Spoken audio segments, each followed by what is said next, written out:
आज आपण हिरव्या मिरच्याची दोडक्याची भाजी पाहणार आहोत। त्यासाठी हिरव्या मिरच्या, कोथिंबीर आणि लसूण याची बारीक पेस्ट करून मिक्सरमधून काढून घेणार आहोत। त्यासाठी एक कढई घेतली, त्यामध्ये तेल टाकले, त्यामध्ये थोडीशी मोहरी आणि जिरे टाकले।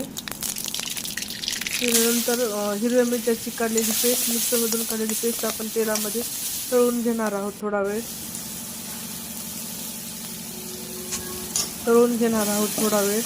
आणि त्यानंतर दोडका टाकणार आहोत आपण।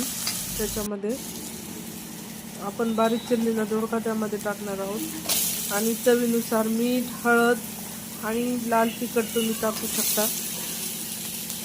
मी थोड्या प्रमाणात टाकलेलं आहे।